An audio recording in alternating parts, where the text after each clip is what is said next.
Thank you for coming, everybody. For those of you who haven't met all of us, my name's Alex, this is David, this is James from East Van Brewing Company. Fantastic person, you can applaud for him. This is the Squirrel. So if you guys haven't seen that downstairs, this is what it looks like. But basically today we are here to talk about barrels. You know, what better way to get to know the story behind the barrel than to start with the basics, and that is the oak tree, right? So we all know that oak barrels come from oak trees. I think we all realize that oak trees are a natural resource. But we really want to start there. You know, in this time where we're really interested in knowing about where our malt comes from, where our hops are grown, we also want to look at wood that way. This is a natural resource, but it's also an awesome ingredient. So today we're going to just kind of start with a little bit of wood science, a little foundational wood chemistry. But we'll just start with a little bit about Squirrel. As I said, this is a natural resource, so our mission and our vision for what we do is to get people thinking about wood, and then to kind of dive a little bit deeper, like really understand like the flavors, the chemistry, what can we learn, how can we learn it better and deeper and more. So today we're going to start with a little bit about what a barrel does and why we use it, and David will chat about that. Thanks. James informed me that I'm not in the U.S., and so we don't have to dumb down the talk, so I can actually talk science as well. So, yeah. So barrels have been around for sorry, I am from the U.S., so I'll start with the dumbed down version already.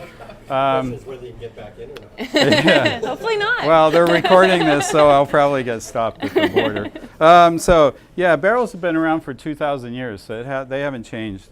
And actually, you know, they were determined to be the most important shipping container ever invented because they were used for nails, fish, you know, wine, and everything else.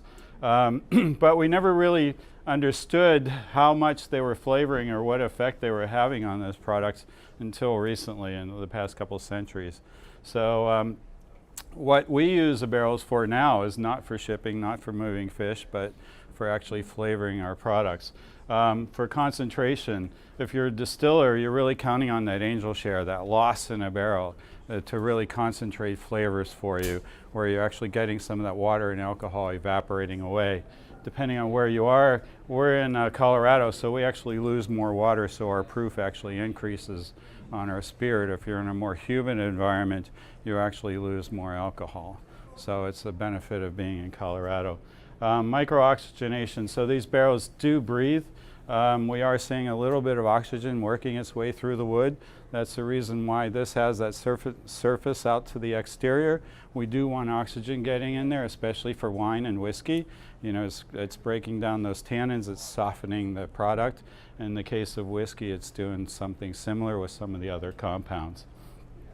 We're also pulling flavors out, and we'll talk more about those flavors that we're extracting from the woods. And in your case, you're using used barrels a lot of times, so you're actually extracting flavors that were infused in the wood that were made previously, like bourbon or wine. And we're removing compounds, and we'll talk about what we're doing, and particularly with the charring and using that charcoal filter. So this is actually a French forest. Napoleon actually set aside oak forest, actually pre-Napoleon, because oak was actually first used for shipbuilding. That's actually, the shipbuilders actually became the cask makers as well, because you're making a watertight vehicle. So we're actually looking at trees that are typically around 200 years old when you're in France. In the US, we'll use trees that are 80 to 100 years. Part of the reason is because we actually have some things going on in the wood for American oak that we can allow us to use the younger wood. But we're quarter sawing the log. So we're not using the center, we're not using the outside, we're just using the heartwood, and we're quarter sawing it because that actually gives us the most watertight, most liquid tight wood.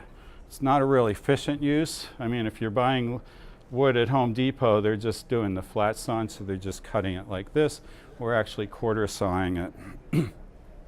And in the case of French oak, they can't even saw it, they actually have to split it. So we use about 40% of the tree with American oak. The French are using something like 20%.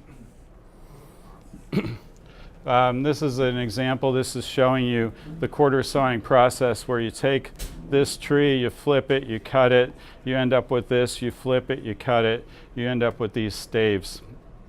So these staves vary in width, and so when you look at a barrel, you see all these various widths, and the reason is not because we don't know how to make the same width of wood, it's because we want to use the most wood we can, and so we're going to use everything we can. And so the cooper's job is to put all those various widths together to actually make the barrel that they want. We talk about grains in wood. This is not your morning wood. This is early wood versus late wood. So we're talking about wood in the spring versus wood in the summer. So that spring wood is always the same width, right? So this late wood, this summer wood, actually depends on your growing conditions, okay? So if you're in an environment where you have a nice long growing season, if you're in a valley with some really good fertilized soil, you get a lot of late wood. If you're really in like at the top of a mountain, or if you're in an area like Hungary, you don't get much of this late wood. This wood tends to be the most flavorful, that tight grain, because what you see is you have more of this porosity, and that porosity allows you to extract the flavors faster. So the tighter the grain, actually, the more flavors you can extract from the wood. I think I showed some of you guys that when we were looking at the end of these. Like the Mongolian oak has a really, really tight grain structure. If you ever want to go look at your actual staves, now you can. And they have the end grain. You can actually see what you're doing.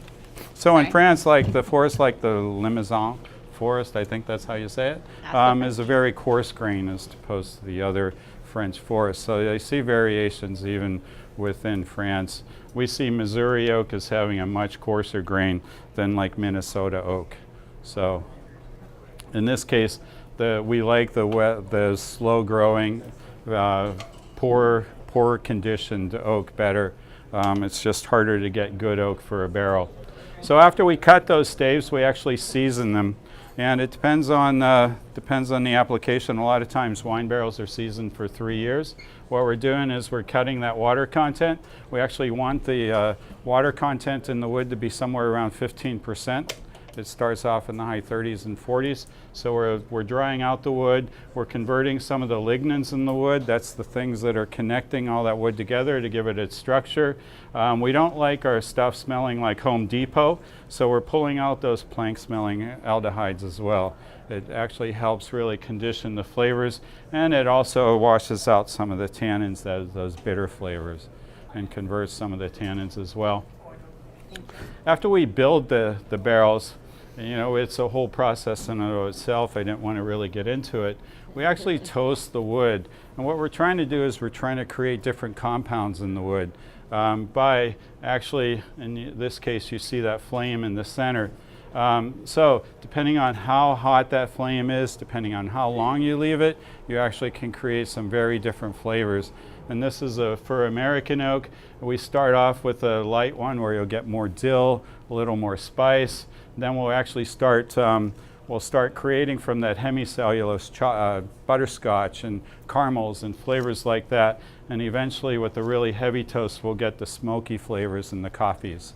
And so you actually see this just within the same piece of wood.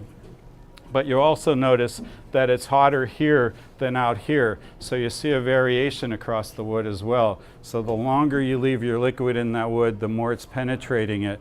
It actually changes in its flavors that it's pulling out. And stop me if you have any questions. When we char the inside, it's just a massive flame, just burning that inside. That char depth goes down to like 6 millimeters. Now for a wine barrel, it's usually toasted but not charred. A lot of times for a whiskey barrel, it's charred but not toasted. So the thing you have to be aware of when you're dealing with the beers, like when you get these bourbon barrels, they may not actually be toasted, they may only be charred. And that means that depth that you get that heat to is about 6 millimeters into the wood, and that's about it. The rest of it's going to be raw wood. But when we char it, we actually create crevices in the wood, so we create openings that can go deeper into the wood.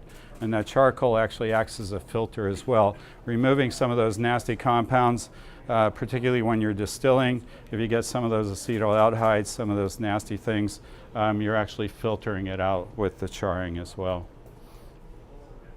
So we look at extraction rates and how we can speed them up or slow them down.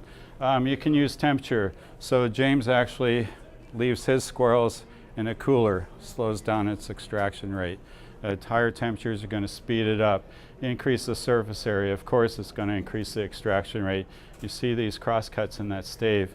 Gives us a much faster extraction rate because not only do we have surface area, but we have those capillaries opening up that we can actually get into the wood faster. Some ways that the lower pH actually also increases that extraction rate, and you'll see with beers particularly, it's a much faster extraction than with whiskey. And so whiskey is a lot slower in terms of how we extract the alcohol or the flavors from the wood. So this is actually a paper that's, I think Van der Hagen is as well, not just Delgish.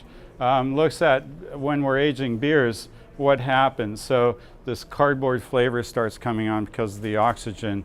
We start to see some of the bitter taste falling off, seeing some things like tannins reacting with proteins and precipitating. We're actually also doing some Maillard reaction stuff, and so we're actually seeing some sweetness come through. And this is just without even adding the wood. So this is just sitting in a bottle. You throw the wood in there, you're actually getting a little more tannin, so you're raising that bitter. You're also pulling in some more sweetness. And so you actually get an overlay of, of the wood flavors on top of this when you're aging your beers. So when we're looking at the species, what do we get with the species like American oak? We start to see flavors like vanilla. You see those whiskey lactones creating flavors like coconut. As we toast it further, we get coffees. We pull out some of the esters where we're pulling out fruity flavors as well. And then, of course, as we really toast it, we get the campfires. As opposed to the French oak, which tends to be a little more cultured, but also a little bit more tanniny. So you do get more tannins. That's one reason why we usually season it longer. But you also get these lighter flavors like milk chocolate, not that heavy chocolate, creme brulee, cinnamon, and allspice. It's a much more civilized one.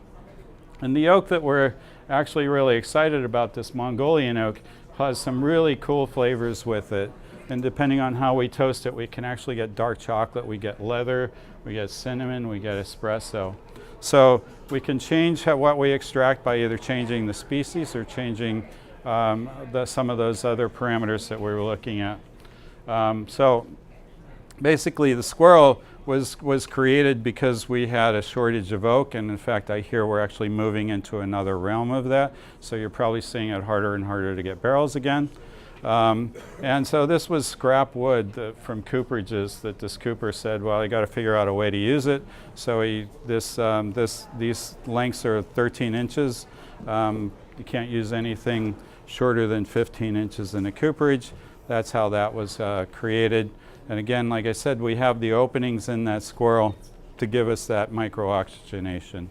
So allows us to use the best of both worlds. And you can see the Sankey spear. There's a Sankey on this as well. So it's James Labbe's turn to talk. Let's see, James came out here for university from Maine. I mean, he's a pretty nice guy. He still likes all those New England teams. I'm not sure that's really a good thing. But let's see. Go Sox. There you go. Yeah, well, the Rockies are out, so we don't care. But he's actually used the squirrels for like 6 to 9 months at East Van. Yeah, it's been about 9-10 months now. Yeah, Wow. So I guess East Van's only been open 11 months, so we're turning 1 year olds or 1 years old November 6th. But we actually met the Squirrel guys back in the CBCs in DC 2 summers ago. So basically, Steve and myself, we got to go down there and basically see what they're coming up with. We really like the sustainability aspect of the oak and the wood. And being in Vancouver, trying to be more sustainable, we really like that, as well as being a new business, we don't have a lot of space. We're trying to utilize our space better. Every square foot is kind of used for specific things, and I definitely wanted to start a barrel program at the brewery to kind of influence, what I like about beer, and also to kind of show off the new kind of technologies that are growing in our industry, which is rapidly increasing, especially here in BC. If you guys haven't come check us out, we're just down on Venables and Commercial Drive. Last night we actually did a Squirrel tap takeover, so they were able to send me some French oak and some Mongolian oak. We actually used our American porter with the French oak and infused it for about 2 weeks. All of our beers have been controlled, so like David said, it's been around 4 degrees, so basically just cellar temps. There's, I would say, pros and cons to it, but the pro is that you can infuse the oak character a little bit slower. These are first use staves, so going from first use to fourth use, it really does show quite a difference, and you can age it even longer. But I would say that the quickness in how fast the oak character does infuse in the beer is quite impressive. A 2 week, both of these beers have been 2 weeks, so they'll start setting out the last one. I guess to start, the intention was basically to figure out what we liked in different toast levels and using American oak versus other woods for our barrel aging program, which is honestly very, very virgin. It's just starting. So we only have 6 barrels in the brew house right now, or in the brewery.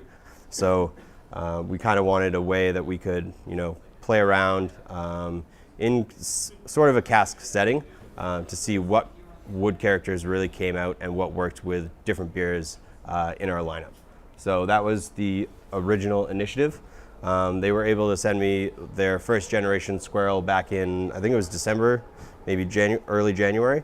And so I was kind of a guinea pig, or we were kind of a guinea pig in how it worked in the actual cellar. So I gave them we gave them our feedback, and and this is the new generation. So it has a 1.5 inch sample port on the bottom, which is easier access in terms of sampling, as well as when you're ready to actually put it into a keg. The nice thing about these kegs is that they can actually still hold a bunch of pressure. So if you wanted to keg condition, which I haven't really experimented yet, besides our first trials, you could do that as well, and you can actually just pour directly from it, which is nice. Okay, so the beers. I kind of want this to be a little bit of a round table, so they'll get the third beer out to you guys shortly. But basically, we took our Nordic Saison, which we made in the summer. So it's a pretty classic grain bill. It has Chateau Pilsner in it. It has a little bit of malted rye, bunch of pale and dark wheat, a little bit of monastique malt. If you haven't tried it, I highly recommend messing around with it. But yeah, you definitely get a lot of those fruity and spicy notes. And the yeast really pulls that out. So we use our house yeast strain. It's from Imperial Yeast Labs in Portland. I highly recommend talking to them if you haven't already. They do a great job, and they have a pretty substantial yeast bank. I know the dollar's not great right now, but you can't kill this yeast strain. It's very, very strong. So yeah, I wanted to give you guys our base beer to see what flavors kind of play nicely between the grains and the yeast. And then I want you guys to kind of go through and see the difference between, it's a 2 week Squirrel aged beer. The second one in front of you guys is a light toast, flat staves. So that's this guy here. So it's not as, porous, but it does give a really, really nice flavor, especially being first use. So the second one that they're just bringing around now it's a medium toast American oak, and it's 6 crosscut staves and 6 flat staves. So the really big difference to me in the crosscut staves is you actually get that raw wood flavor. It's way more pronounced than the flat staves. So that character can come, or that oak character can really come out a lot faster than with the flat staves. So That's what you're doing right there. that's what I'm doing right there. Yes. So there is 3 beers, not 4. James drank the whole rest of that 4th Yes, I beer, did. so sorry. He was really thirsty. Yeah. Long drive. Yeah, it's a long drive over here. So those are the 3 beers. We put a little chart together. But as you know, I think most of you guys have seen these. You know, we're really getting a totally different personality when we're exposing this end grain. We're really working with the wood in like a really weird way. To be honest, or just so you guys know, this has been a patent since like 2002, this crosscut. So you might have some whiskey barrels in your breweries that have these crosscut staves. But what we're doing with this is exposing that end grain, so the alcohol will actually move into the wood really rapidly.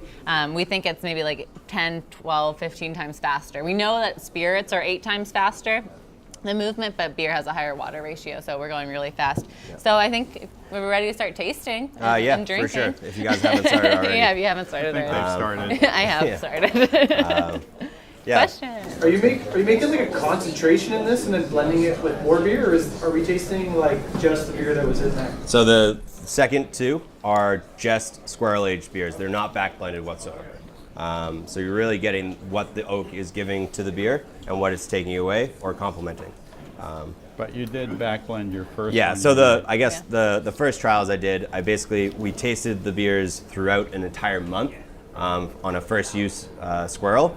And we decided that because after about 2.5 weeks, 3 weeks, it was really buttery and really oaky, like too much to even serve. We decided that we would actually continue doing that until we got the right percentage to backblend into our regular Saison. So we released a beer this summer called Oak Saison, and that was that process. Yeah. Did you have a question? Okay. Oh, Okay. perfect. Right on. Yeah. Who's next? In the corner. How many cycles would you get out of one of these before? Well, you're on your 5th, right? I'm on my 5th for the first set that they sent me, and I haven't. It still is screaming oak. So what you've done is a 4-week and then 2 week, 2 week, 2 week, 2 week. Pretty much. Yeah. Yeah. Exactly. So it's interesting. It's several months of flavor before the wood will start to act just like a more normal, slower neutral. barrel, and before it becomes more neutralized. Yeah. Yeah. Our internal volume is This is a 10 gallon, which is 37 liters. 37K, and cost?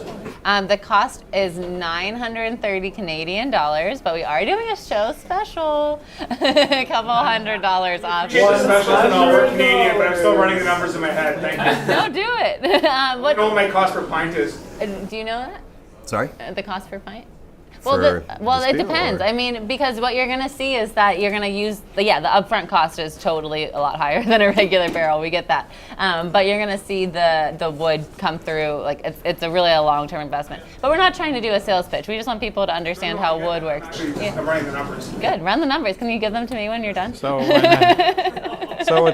the light toast, what are you picking up versus Yeah, so- the standard? Ooh, that's nicer. Yeah. The first beer here, I mean, you definitely get that Saison character. Yeah. I mean, it's beautiful. It's really, really bright. Anyone want to throw out some flavors they're getting from the first? Yeah, it's a very nice beer. It's nice, it's bright, it's sweet, but it's not. People aren't Not too surprised much? that No? it's coming from you. So I guess you're pretty well okay. thought of. What about the second one? What are you guys getting from the light toast? Are you picking up some of that oak character? Like, yeah, the body is totally different, right? Like really, really rich. It's crazy how you taste the oak at the finish, really. I mean, we do look at that chart, exactly. We see, so the ribes being that green hump there, that's kind of like a woody, stemmy kind of flavor. So we do see that it goes up pretty fast. You're going to pick up a lot of And goes flavor really away. quickly. But with the toast, we saw those charts, right? You're gonna get a little sweeter as the toast gets heavier, and then it's gonna get a little bit spicier as that goes on. So do you kind of get the depth in the third one? Good. Kind of rich. What do you taste, David? When you guys were doing Yeah. your initial kind of test where you're providing feedback, were you doing a comparison with the same beers with that in a regular barrel? No, we were not. But it's really cool to do it. We have done some of those. Yeah. So, like, what kind of differences? We see a more rapid aging in this because even the flat staves have this end-grained exposure. So, I mean, in a regular barrel, you don't have any of that action, any of the contact with the end grain. So we have done some, we've also focused all of our tests with whiskey, and we're seeing that as long as the distillation is cut properly, as long as it's a really clean heart, we really see some incredible results with the Squarrel Barrel. It is designed to give you equivalent microoxygenation, equivalent wood extraction to a regular barrel. Like a regular barrel, I mean, you guys, know them, you have them. Most of that wood is structural. Most of that's holding the barrel together in that barrel shape. So I think a lot of people, it's not really new news that most of the wood isn't needed. It's just that the barrel's been made the same way. The big difference for whiskey in particular is this moves with temperature much faster than a traditional barrel. And so when temperature changes, this changes. I mean, you don't care so much in the beer world, you like to keep it cold. In the whiskey world, we like to get our barrels hot and we like to get them cold. So we want to see those temperature differences to drive the product in and out of the wood, and you get that with the stainless steel frame. So you really do, the wood really is a good insulator, which is good and bad. It depends on what you want. Yeah. Question. Would Squirrel mill custom staves if provided wood by a customer? Absolutely, yeah. But I will say, so yeah, we can totally do custom staves. As David was saying, the seasoning is really important.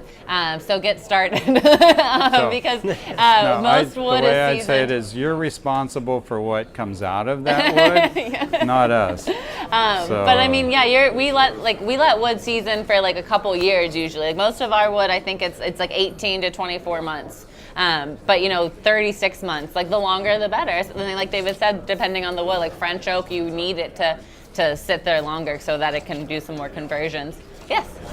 Would you recoup the stuff once the oak flavor becomes somewhat neutral? Yeah, like so you could actually like sand it down a little bit. Absolutely. You can totally sand these staves down. You could also do more cuts. My recommendation would not be to sand the staves down. My recommendation would be to just do a couple cuts.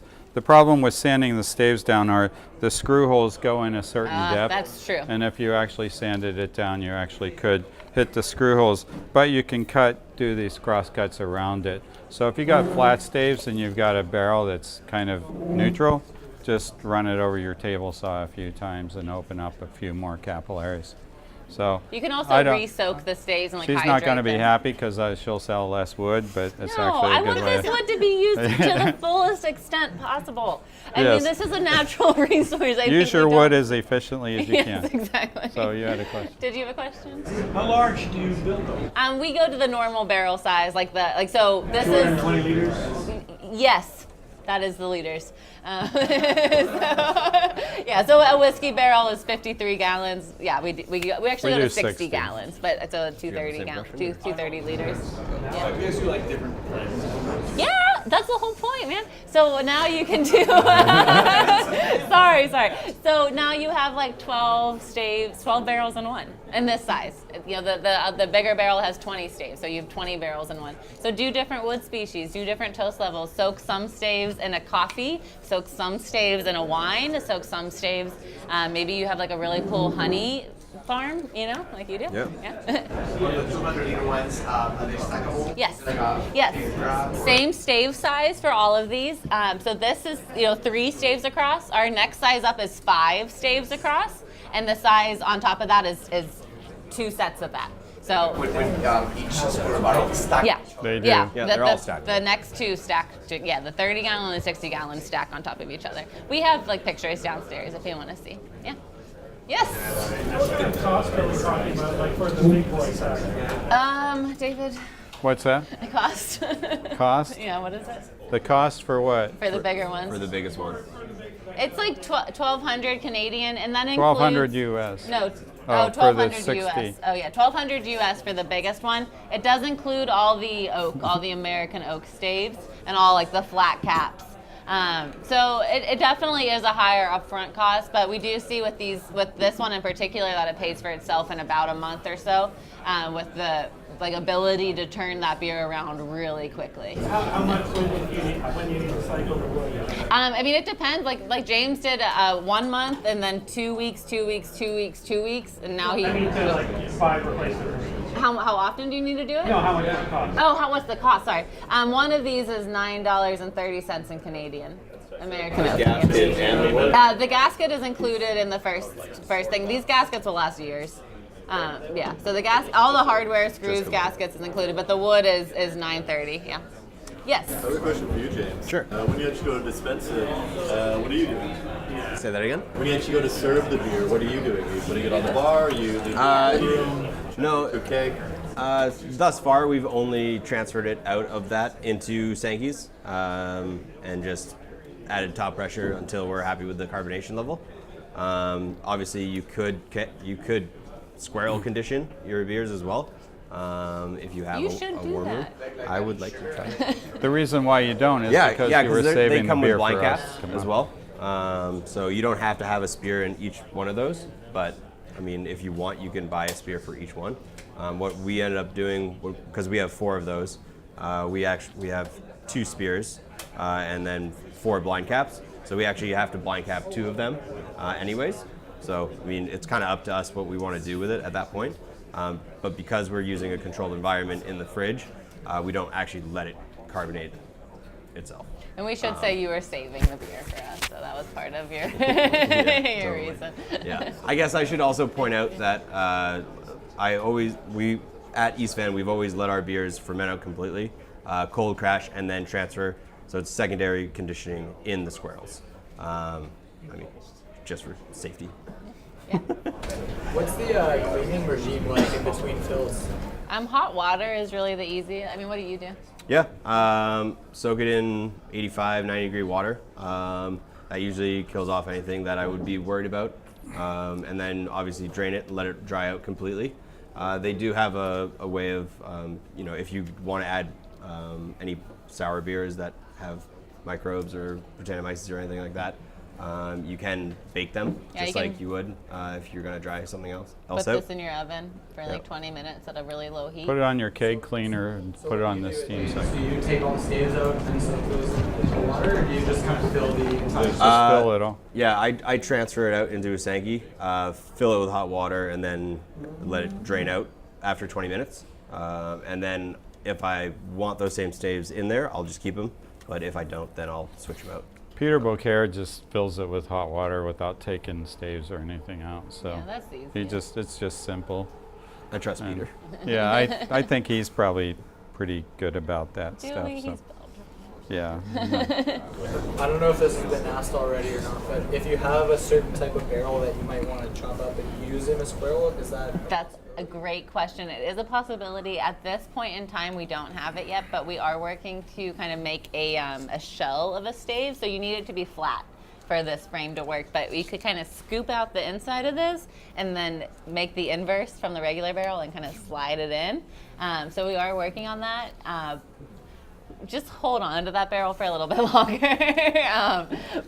But for now, we'd say yes, do some soaking. If you have something really special that you like, if you're really digging a certain wine or whiskey, just soak it. That's probably the best way to go. Yeah. Cool. Oh. I know you said you haven't used this for a long period of time, but have you tried using this for a Solera at any point? Not yet. Oh. The first generation that they gave me is probably going to be used for something similar to that.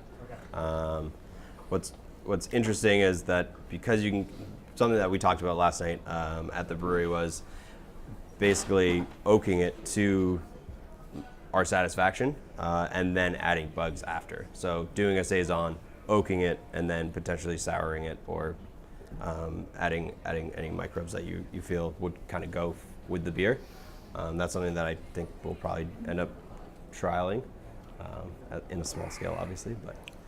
Yeah. So it is the Solera system in particular. It kind of fits with this design because it's easy to transfer, and you can move from one to a bigger one and combine everything, and then move to an even bigger unit. So we're working with some distilleries in particular to do that. So. Are the staves that you sell entirely byproducts from cooperages, or do you like get them specifically made for this? We're going to have both. Yeah, right now it's all from cooperages. Some of the woods aren't always made from barrels, but you guys saw our table. We have a lot down there. But yeah, we right now it's all from a cooperage's trim. So it's the same quality wood. It's just their trim. Yeah. Right now, all the American oak, the French oak are all cooperage scrap. Mm-hmm. Yeah, cool. You guys are great with your questions. Oh, another. Have you guys done any long-term aging, specifically mixed fermentation, bacteria-related kind of long-term stuff? Well, I haven't. You haven't, I've only no. had it. Beyond ourselves? We have some going on at long-term New Belgium Brewing in Fort Collins in particular. Yeah, that they have been aging for what now, like 9 months, 8 months, 6 months? They're on their 6 month 6 right months. now. Yeah. Yeah, we're seeing a really interesting like mellowing of. So they actually started with raw virgin wood, and so my experience with the virgin wood in the distilling world is you actually pick up those tannins really strongly at the beginning, and then they start to fall off. And so that's what they're seeing is, after a couple months, at first it was like, oh shit, it's just going to be too woody. Now it's falling off. The tannins actually reacting with the proteins. They're actually precipitating out. They're getting a nice souring. So what they're trying to do though is compare the to their foeders. So they've got a beer that's running in their foeders versus a 10-gallon and a flat and a 10-gallon and a crosscut. So they're actually looking at what those effects of geometry and surface area do on those souring rates. Interesting. Peter Bocquer left New Belgium and has his own little brewery now. He's down to a 4-barrel system. He has from Rare Barrel, it's PH1, his first barrel that he ever had from, when he came over from Belgium, his first sour. And, typically at New Belgium, they're souring, it's like a 2-year process. He's actually running PH1. He's souring his beers in a matter of weeks to a month. Right, so he's actually getting a beer out of that on a monthly basis. And so what we're trying to do is reproduce that same process and what's going on and understand what's going on in this, what right now, 1996 barrel. So basically in this old barrel, his thoughts are that there are so many crevices, there are just so many cracks that these microbes are hiding in, that it's just so deep into it that even if he does this hot water in between, he actually isn't killing all of them, and so he's really creating this great environment for his sours. So that's kind of what our goal is to hit that and reproduce PH1. Yeah, so we're working on trying to make some micro crevices right. with some kind of scratches. So we're working a lot with him right now on that whole process. Yeah. We know barrels sometimes leak. Is there any troubleshooting for leakage through the wood or the gasket? Yeah, I mean, it does definitely seep once in a while. Tighten the screw. Tighten the screw. So there's actually 11 different American oak species that classify as American oak. So now that we're separating the wood, we're really starting to learn a lot about that. So yeah, I mean, like Mongolian oak, for example, is like super porous. It will seep a lot worse than like American oak. Sometimes the barrel will just totally seal up. You won't have a drip out of it.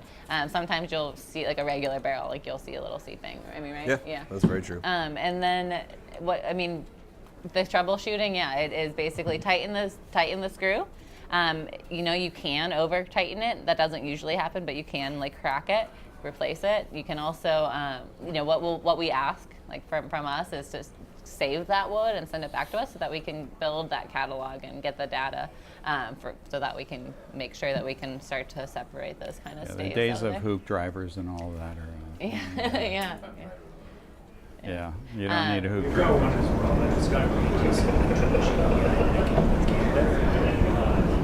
We're expanding on that too, for sure. And I have some videos and stuff on YouTube now. Okay. I mean, what's interesting is like, you do have to align it. Like, so if the gasket isn't sitting on here really nicely, that's going to be number one. Like, it's got to be nice and tight and snug. You know, you want to make sure it's fitting into that dado edge there, and then making sure that this is aligned too when you're screwing it in. But what we say is actually do this, you know, build it, fill it with hot water, hand tighten it as needed, let it sit for a few hours. You know, usually the seats will kind of correct themselves. If not, if it doesn't, replace the stave. We send extra staves with everything, and then we ask, you know, send it back. You know, if it's something that's weird. But you can also, we've also built our barrels out of like all of our problem staves, and they've sealed up. We have, so, you know, it depends on the way you're doing it. You definitely want to take your time building the barrel, especially when you get started. I mean, it's really, you know, it's a new thing, so going slowly with it. Now we can build barrels in like 7 minutes. So we're really fast. But when you get started, you want to, get to know it. Go slowly. You know, we do have all the SOP. We have the torque specs and all that on it. But yeah, if it's not sealing, just replace the stave. But that's not common. Moving Alex along. Yeah. Sorry. Nice. There's nothing on there, so yes. I don't know how to do that. Kind of a two-parter. Oh. Yeah. I don't know if you guys have looked this deeply into it, but if you were to pressurize the container, does it force the beer into the wood faster? Does it extract faster? That's We're actually totally looking at part of the reason why we think you do get that faster aging cycle, is because you actually are pressurizing it. So you are that does force the liquid further into the wood. Okay. And secondly, if you really wanted to push that and get it done as quickly as possible, and carve it up as quickly as possible, have you done some stress tests on the seals to see basically at what PSI? Yeah, it's awesome. 120 PSI. Yeah, we say 2 bars. There's a PRV on here. But yeah, when we did our deconstruction tests, it was solid, yeah. So the good thing is when it fails, the weak point is the wood, and wood doesn't shatter. It just kind of splits a little bit, so it's safe. You know, it's not like you're creating shrapnel and you better run and hide. So when it does fail, it kind of you get a crack in the wood and you just get a little leak coming out. So it's kind of cool. I mean, unlike a barrel where you're creating this, you know, that head flying off at 8 PSI or so and trying to becoming a flying discus and will take somebody out. So. Yeah. So the micro oxygenation and the angle share and everything is all happening through the staves. There's nothing on the body of the there's no stave to stave contact here. So yeah, it is all going through that. So it's an interesting situation. We're working to quantify, you know, exactly what's going on, because you don't have, like, the bung is now a really sealed 6-inch cap. Research has shown about 30% of the micro-ox comes through the bung hole, and then you get the joint-to-joint, that's another percentage, and then through the stave as well. But it depends on... A lot less with the Squarrel. So it's somewhere around like the 60%, something like that. We are working with a distillery in Texas to look at what we can do to modify that environment to drive that faster. So that is something we're working on. Anders, our favorite pupil. Yeah. Other than the micro oxygenation, is there any specific benefits to this product versus just like the spirals or cubes or chips that you can just add to a steel tank? Yeah, it is definitely, well, the oxygenation, but it's that exchange, that environmental exchange. Like, what you're getting is not just wood flavor. You're really getting that effect of the wood, the way a barrel, like, that's kind of the spirit of the barrel, right? Is that exchange. It's actually much more consistent in the toasting than you get with the Very good spirals point, or the cubes or things like that, because we actually put these in an oven. Actually, the guy who invented this invented the spirals as well.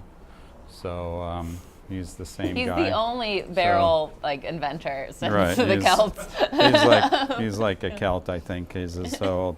But basically, that you know, the one difference, and the wine guys are really particular, that the barrel-aged product is very different than that stainless steel tank with those spirals, and you know that it's hard to reproduce that barrel environment, and this is as close to it as we can get without just going to a barrel again.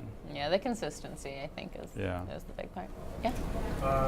Going back to a comment you said about cleaning barrels and not being able to get all of the residual bacteria and cultures out there, is there certain types of oak that you found that are better for barrel aging to get sour beers than others?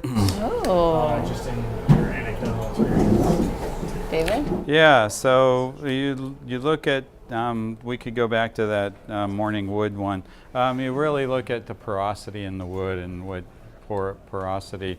So surprisingly, you would tight grain is better than open grain, because tight grain actually has a little bit more porosity.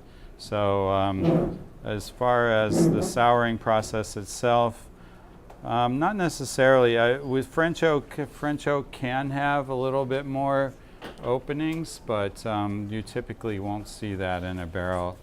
I mean, because it's picked for its tightness, and you don't want any leaking. But so I think it really comes down to that open, tight versus open grain, the coarseness of the grain. I would definitely say look at the staves if you have that opportunity to. You can really tell a lot by just looking at it.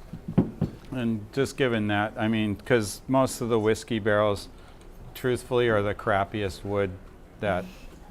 So when you go to a cooperage, they have a process where they have the staves, they create the staves. Their first filter is, this is a wine barrel stave, everything else becomes a whiskey stave. I mean, so the reason why whiskey barrels are so damn cheap, other than ISC is trashing the market, is you're also getting the crappiest staves. And so the wine barrel staves are always going to have that tighter grain, are always going to be the better wood from that respect. Yeah. I think that, this was really great. Thanks for asking all these questions. I mean, I think if anyone has any particular squirrely questions, come around. We'll be here. We'll go to the event tonight too. It looks like I think I've lost my gone. But we did want to just, to kind of conclude, hopefully you guys were tasting these, picking up the different flavors here. I mean, you're getting a lot of body from this oak, and like James said, this was first use for 2 weeks. So you're going to pick up a lot of that. But the point being is that although this was all light and that was all medium, I mean, the fun part is design it, do a couple lights and a couple mediums and maybe a lot of heavies, soak it in different things. We want people to experiment, try new things, infuse the whole barrel with lots of raspberries. Whatever you want to do. But really, I mean, just to kind of conclude and wrap it up so we can all enjoy a little bit of a break before we see you at the next thing, is really just to think about wood as a resource and as an ingredient, and, just kind of appreciate it. Look at it a little bit differently, if you will. I mean, all of the history, there's 100 years of life, if you guys saw my little barrel starter kits, an acorn to an oak tree, there's a lot going on. It depends on where it was growing, what part of the, on the hill, if it was on the top, at the bottom, if it was a moisture, whatever. All of the history is in this wood. It's the same as any. Don't laugh. It's the same as your grains. Think about it. There's a lot going on to this. It's not just an ingredient that you're picking up. There's really a big history, a big story behind it. So just think about it. Just be aware of it. That's really, I think, what our mission is right now. But thank you, James. This beer is delicious. Really good beer. Yeah.